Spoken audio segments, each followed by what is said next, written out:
오늘 우리에게 주신 하나님의 말씀은 누가복음 17장 11절에서 19절 말씀입니다. 제가 봉독하겠습니다. 예수께서 예루살렘으로 가실 때에 사마리아와 갈릴리 사이로 지나가시다가 한 마을에 들어가시니 나병 환자 10명이 예수를 만나 멀리 서서 소리를 높여 이르되 예수 선생님이여 우리를 불쌍히 여기소서 하거늘 보시고 이르시되 가서 제사장들에게 너희 몸을 보이라 하셨더니 그들이 가다가 깨끗함을 받은지라.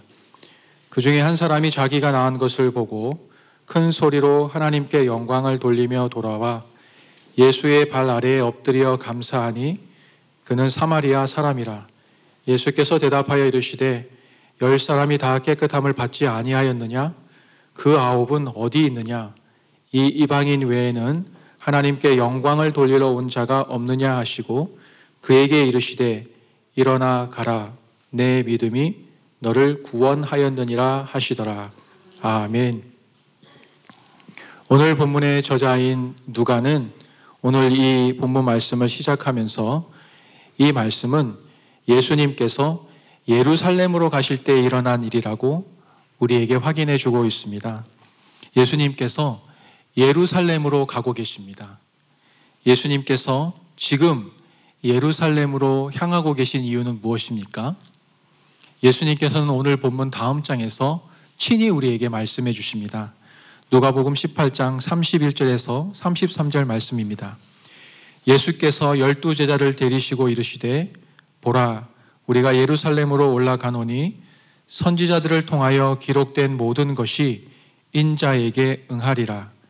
인자가 이방인들에게 넘겨져 희롱을 당하고 능욕을 당하고 침뱉음을 당하겠으며 그들은 채찍질하고 그를 죽일 것이나 그는 3일 만에 살아나리라 하시되. 아멘. 주님은 예루살렘으로 올라가시는 이유를 분명히 아시면서 예루살렘으로 올라가고 계십니다. 하나님의 보내심을 받은 메시아, 하나님의 보내심을 받은 그리스도로서 반드시 죽임을 당하시기 위해 그리고 반드시 죽은 자 가운데서 다시 살아나시기 위해 지금 예루살렘으로 향하고 계시는 것입니다. 죄인인 우리를 대신해서 우리들이 져야 할 죄의 형벌을 반드시 주님께서 지시기 위해 그리고 죽음을 깨뜨리고 부활하셔서 죽음을 이긴 영원한 생명을 반드시 우리에게 주시기 위해 지금 예루살렘을 향하여 올라가고 계십니다. 그런데 그 길의 여정에서 주님은 오늘 10명의 나병 환자를 만나십니다. 여기 나오는 나병 환자는 한센병을 가진 사람들뿐만 아니라 피부의 질병이 있는 모든 사람을 포함하여 일컫는 표현입니다. 이런 질병에 걸린 사람들은 구약 시대부터 다른 사람들과 격리되어서 생활을 해야만 했습니다. 레위기 13장 45절 46절 말씀입니다. 나병 환자는 옷을 찢고 머리를 풀며 윗 입술을 가리고 외치기를 부정하다 부정하다 할 것이요 병 있는 날 동안은 늘 부정할 것이라. 그가 부정한즉 혼자 살되 진영 밖에서 살지니라. 옷을 찢고 머리를 푼 것은 죽음 때문에 슬퍼하는 모습입니다. 사실 나병 환자들은 살아있으나 실상은 죽은 것과 같은 삶을 살았습니다. 그들은 사람들이 그들에게 다가올 때마다 윗 입술을 가리고 부정하다 부정하다 탐해 탐해 그렇게 외치면서 그 사람들의 접근을 막아야만 했습니다. 그래서 그들은 그들이 뵙기를 원했던 예수님을 만났음에도 불구하고 예수님께 가까이 나오지 못하고 멀리 서서 주님을 부르고 있습니다. 어느 누구도 나병 환자를 만나주지 않았습니다. 아무리 만나고 싶어도 그들은 만날 수 없는 사람들이었습니다. 그런데 오늘 예루살렘으로 올라가고 계신 주님은 이 10명의 나병 환자들을 만나 주셨습니다. 주님은 주님의 긍휼을 구하는 그들에게 만나지신 것입니다. 표현이 좀 어색하실 수 있으실 텐데요. 주님은 그들에게 만나지셨습니다. 예수님은 나병 환자가 그리고 죄인들이 만날 수 있는 분입니다. 아무리 부르고 찾아도 만날 수 없는 분이 아니라 우리 주님은 우리를 만나주시는 분이신 것입니다. 너희가 내게 부르짖으며 내게 와서 기도하면 내가 너희들의 기도를 들을 것이요 너희가 온 마음으로 나를 구하면 나를 찾을 것이요 나를 만나리라 라고 말씀하십니다. 나병 환자들은 주님의 이름을 불렀습니다. 예수 선생님, 예수 선생님. 주님의 이름을 부르고 또 불렀습니다. 이예수 에피스타타, 이예수 에피스타타. 선생님을 의미하는 이 에피스타타라는 단어는 주님의 제자들이 광풍이 몰아치는 그 호수를 건널 때 주님을 깨우면서 사용했던 호칭입니다.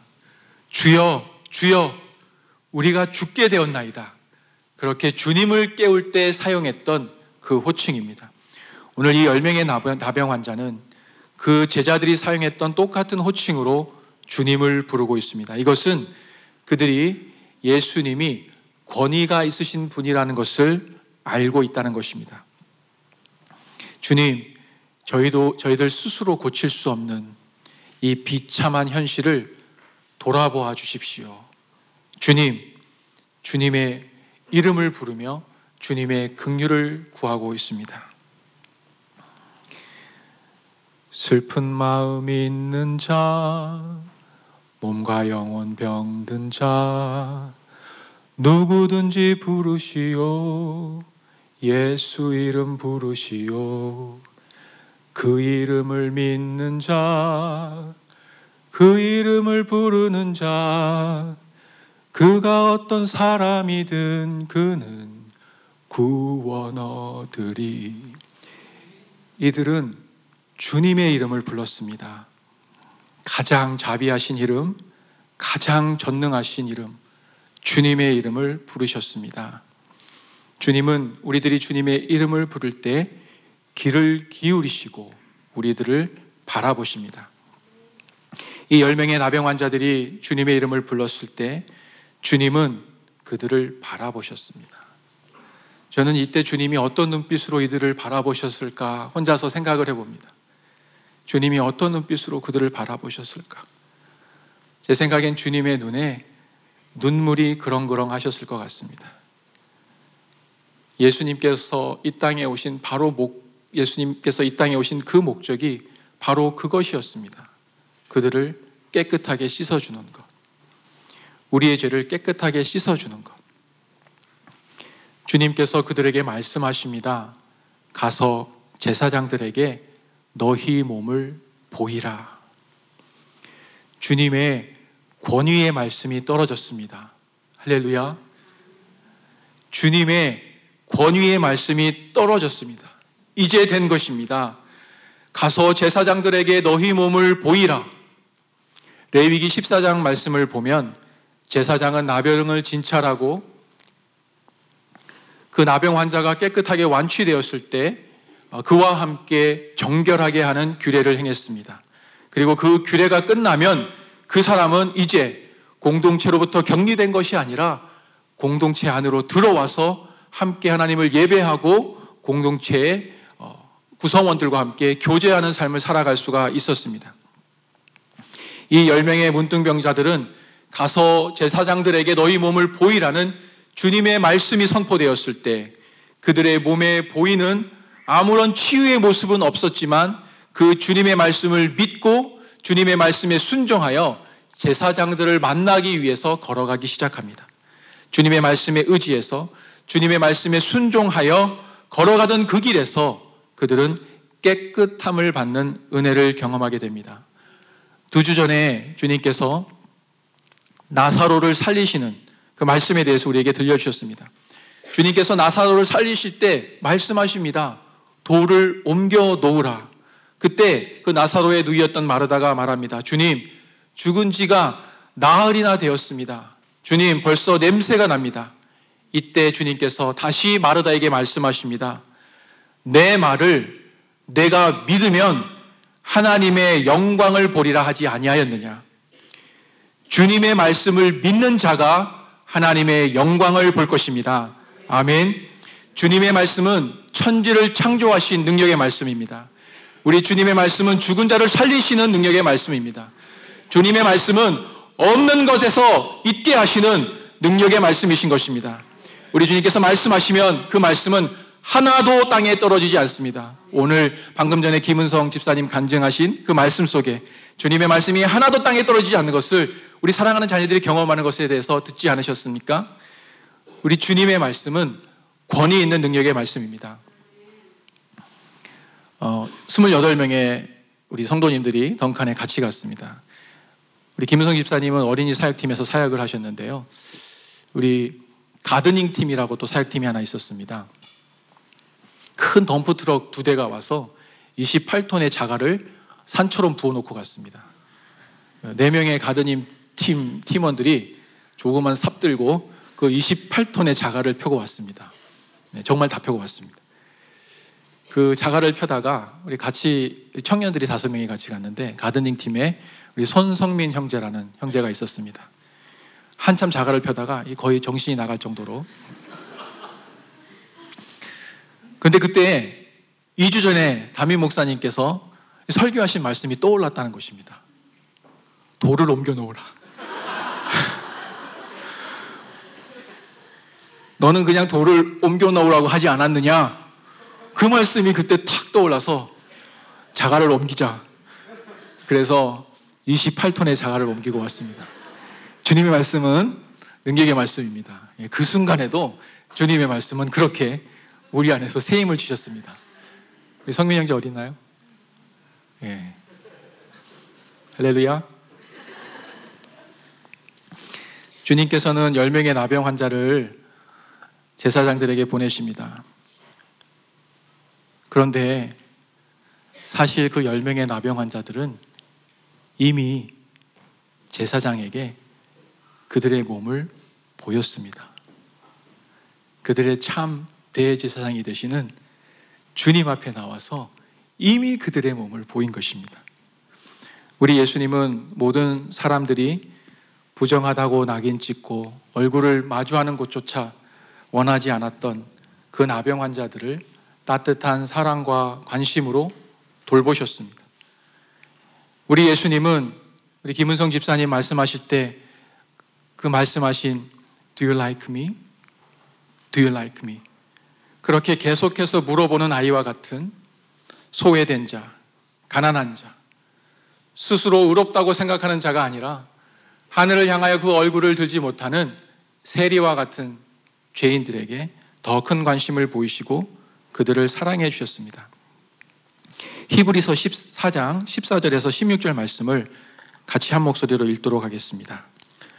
그러므로 우리에게 큰 대제사장이 계시니 승천하시니 곧 하나님의 아들 예수시라. 우리가 믿는 도리를 굳게 잡을지어다. 우리에게 있는 대제사장은 우리의 연약함을 동정하지 못하실 리가 아니요 모든 일에 우리와 똑같이 시험을 받으신 이로되 죄는 없으시니라. 그러므로 우리는 긍휼하심을 받고 때를 따라 돕는 은혜를 얻기 위하여 은혜의 보좌 앞에 담대히 나아갈 것이니라. 아멘. 혹시 삶 가운데 문제가 있으십니까? 그 문제가 무엇입니까? 참 대제사장 되시는 예수님께 나오셔서 그 문제를 보이시기 바랍니다. 이 10명의 나병 환자들이 주님께 나와서 그들의 몸을 보인 것처럼 감추고 싶은 그들의 몸을 주님께 보인 것처럼 감추고 싶은 그 문제를 대제사장 되시는 주님께 가지고 나와서 보이십시오. 그러면 주님께서 그 10명의 나병 환자를 깨끗하게 씻어주신 것처럼 우리의 그 감추고 싶은 그 문제를 동일하게 깨끗하게 씻어주실 것입니다. 이 나병 환자가 주님의 말씀을 믿음으로 나아갈 때 그의 나병이 깨끗하게 씻음을 받았습니다. 오늘 추수감사주일 예배를 드리고 있는 우리 모두가 참 대제사장 되시는 예수님께 이 믿음으로 나아갈 때 우리의 모든 문제들이 씻겨나갈 줄 믿습니다. 우리의 육신의 연약함, 또 씻어지지 않을 것만 같은 과거의 상처, 죄책감과 정죄의식, 그리고 도무지 바뀔 것 같지 않은 정말 황소 같은 그 고집센 나의 마음, 그것이 어떤 문제이든 간에 대제사장 되시는 주님 앞에 나아가서 그것을 보일 때 주님께서 나병을 씻으신 것 같이 우리의 문제들 또한 씻어주실 줄 믿습니다. 주님은 우리의 간구에 귀를 기울이시겠다고 말씀하십니다. 우리가 간구할 때 응답하시겠다고 말씀하십니다. 그 하나님의 응답이 때로는 얘야 그건 아니다, 얘야 조금 기다리렴, 이런 응답으로 우리에게 다가온다 할지라도 그 응답조차 우리를 향하신 가장 선하신 하나님의 뜻임을 믿고 하나님 앞에 나아갈 때 주님은 우리의 삶 가운데 모든 씻을 수 없는 것들을 깨끗하게 씻으실 것입니다. 주님의 긍휼을 큰 소리로 구하였던 나병 환자는 큰 소리로 주님을 찬양하게 되었습니다. 우리가 주님의 이름을 큰 소리로 부르며 큰 소리로 주님의 긍휼을 구할 때 주님은 우리로 하여금 큰 소리로 주님을 찬양하게 하실 것입니다. 주님은 좋으신 주님이십니다. 주님의 말씀에 순종하여 제사장들에게 가던 10명 중에 한 사람이 그가 가는 길에서 자기가 낳은 것을 보게 됩니다. 그리고 큰 소리로 하나님께 영광을 돌리며 예수님께로 다시 돌아옵니다. 그리고 예수님 발 앞에 엎드려 그의 얼굴을 땅에 대고 감사를 드립니다. 이 사람이 분명히 알게 된 것이 있습니다. 예수님의 말씀에 순종하여 제사장에게로 걸어가다가 이 사람이 분명히 깨닫게 된 것이 있습니다. 그것은 예수님께서 자신을 깨끗하게 해주셨다는 것입니다. 그는 이것을 분명히 알고 예수님께로 돌아옵니다. 그리고 예수님 앞에 엎드려 예수님을 가장 존귀하게 높여드리며 계속해서 그의 감사함을 고백하고 있습니다. 주님 감사합니다. 주님 감사합니다. 여기에서 감사하니로 번역된 유카리스톤이라는 단어의 원형은 유카리스테오라는 단어입니다. 그런데 이 단어는 성경에서 여러 번 쓰이는데 하나님께서 베풀어 주신 은총에 대하여 하나님께 감사드릴 때 쓰이는 단어입니다. 이 치유받은 나병 환자가 주님 앞에 와서 이 단어를 사용해서 감사드렸다는 것은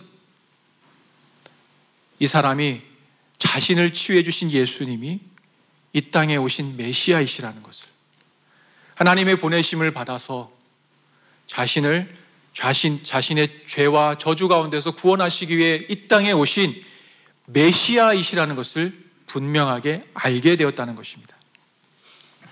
이 사람은 말할 수 없는 고통 속에서 자신을 건져주신 예수님을 알게 되었고 그 예수님의 은혜를 잊지 않고 예수님께로 돌아와서 예수님께 감사를 드리고 있습니다. 그 예배를 드리러 온 그 자리에서 그는 예수님께서 말씀하신 대로 제사장 되시는 예수님께 그의 몸을 보여드리고 있습니다. 그리고 제사장 되시는 예수님께로부터 말씀을 듣습니다. 내 믿음이 너를 구원하였느니라. 참 대제사장 되신 예수님께서 그 사람의 나병 완치를 선포해 주시는 것입니다. 나병의 완치만 선포해 주시는 것이 아니라 그 사람이 구원받았음을, 그 사람이 하나님의 자녀가 되었고 영원한 생명을 얻었음을 지금 선포해 주고 계시는 것입니다. 주님 앞에 나와 엎드려 감사드리는 것에 이렇게 깊은 의미가 있습니다. 주님 앞에 나와 감사드린 이 사람은 병고침만을 받은 것이 아니었습니다. 그의 구원자 되시는 예수님을 알게 되었고 그의 삶의 전부가 되시는 예수님을 얻게 되었습니다. 영원한 생명을 얻게 된 것입니다. 하지만 주님을 잊어버리고 주님께 돌아오지 않았던 그 9명은 병고침은 받았을지 모르지만 그들을 죄와 저주로부터 구원하시기 위해 오신 그 예수님을 잃었습니다. 예수님을 개인적으로 알고 예수님과 교제하며 예수님을 예배하는 그런 예수님과의 개인적인 사귐을 갖지 못했습니다. 감사하지 않는다는 것은 하나님을 잊었다는 것입니다.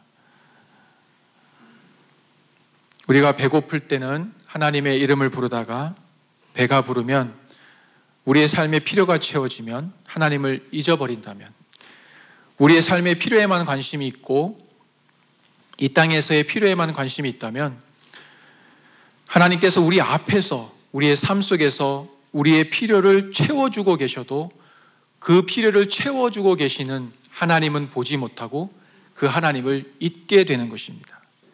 설령 하나님께 감사를 드린다 하더라도 우리에게 베풀어 주신 은혜에 대한 그 진정으로 감사하는 그 마음은 잊어버린 채 형식적인 감사만 드릴 뿐입니다.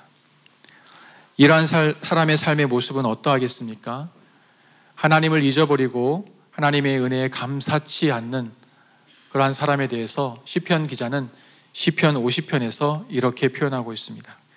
하나님의 말씀을 가지고 있으나 하나님의 말씀을 경홀히 여기고 행하지 않는 도둑과 친구가 되고 간음하는 자들과 한패거리가 되고 악하고 형제들을 비방하는 그러한 말을 하는 삶을 살아간다고 말씀합니다. 예수님은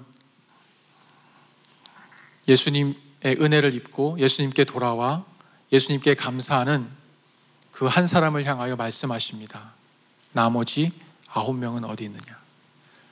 주님은 주님께 돌아오지 않은 9명, 주님께 감사하는 마음을 잊어버린 그 9명도 기다리고 계십니다. 이 땅에 주님께서 우리를 보내셨을 때 우리는 아무것도 가지고 온 것이 없습니다. 속옷조차 가지고 오지 않았습니다. 그런데 주님께서 이제까지 참 많은 것들로 우리의 삶을 채워주셨습니다. 그 감사한 것들을 헤아려 볼 때 주님께서 우리의 삶 가운데 그동안 어떠한 것들을 행하셨는지를 우리는 어렵지 않게 알 수 있습니다. 우리의 삶 가운데 베푸신 그 은혜들을 기억할 때 어떤 것이 가장 감사한가? 어떤 은혜가 내게 가장 감사한가? 그것들을 생각해 볼 때 가장 감사한 은혜는 그 은혜들을 우리에게 베풀어 주신 주님이십니다. 다윗은 고백합니다. 주님께서 저에게 주신 마음은 이 세상의 그 어떤 부요함이 주는 기쁨보다 더하나이다. 주님께서 이 추수감사주일에 가장 받고 싶으신 감사, 그 감사는 어떤 감사이겠습니까? 우리에게 베푸신 참 많은 은혜 가운데서도 오늘 이 본문 속에서 예루살렘을 향하여 올라가셔서 주님의 몸을 십자가에 다시고 그 긴 창에 주님의 심장이 터져서 주님의 모든 물과 피를 쏟으시기까지 우리를 사랑하신 그 사랑을 우리들이 잊지 않고 주님 발 앞에 나와 우리의 마음 깊은 곳에서 드리는 그 감사의 고백을 주님께서는 그 무엇보다도 원하실 것입니다. 주님은 그 마음으로 드리는 예배가 하나님을 영화롭게 한다고 말씀하고 계십니다. 이 감사함을 가진, 이 감사하는 마음으로 예배를 드리는 자의 삶은 결코 이전과 같은 삶의 모습일 수가 없습니다.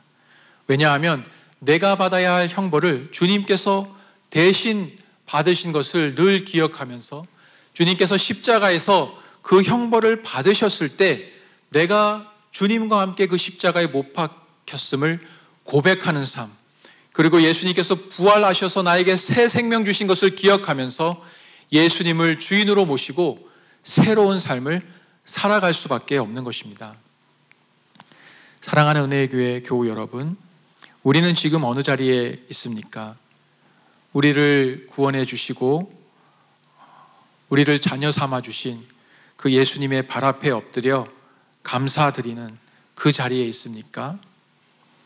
아니면 혹시 많은 은혜를 받았지만 예수님을 잊고 각자의 길로 떠났던 그 나머지 9명이 있는 자리에 계시지는 않습니까?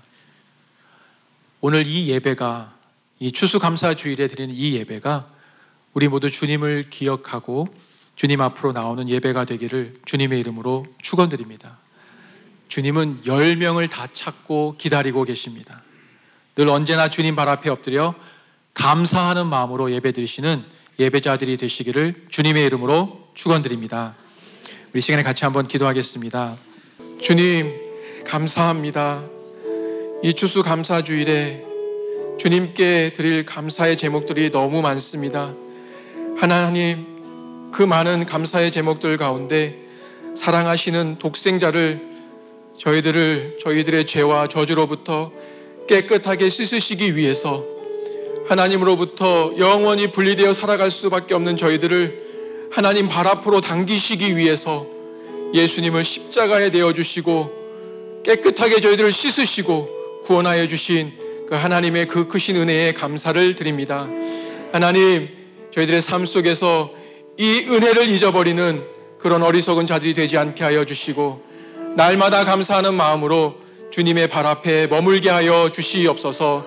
주님, 날마다 주님 발 앞에서 주님께 감사드리며 예배하게 하여 주시고 정말로 주님께서 원하시는 그 기쁨을 드리게 하여 주시고 그 주님의 발 앞에서 주님을 더 깊이 알아가게 하여 주시옵소서. 주님, 그 자리에서 우리의 삶 속에서 감추고 싶었던 주님 그 모든 것들을 주님께 다 보여드리게 하여 주시고 주님, 정말 우리의 삶 가운데 주님께서 주시는 그 깨끗게 하시는 그 은혜, 주님께서 우리의 삶 속에 그토록 주기를 원하셨던 그 생명의 은혜를 날마다 누리며 살아가게 하여 주시옵소서. 주님, 저희들에게 주신 모든 것이 주님께로부터 온 것임을 고백합니다. 주님, 이 은혜를 잊지 않게 하여 주시고 참으로 저희들의 삶 속에서 감사하는 삶을 살아가게 하여 주시옵소서. 이 감사가 저희들 주변에 있는 형제 자매들에게, 이웃들에게 흘러가게 하여 주시옵소서. 감사드리며 예수님의 이름으로 기도드립니다. 아멘.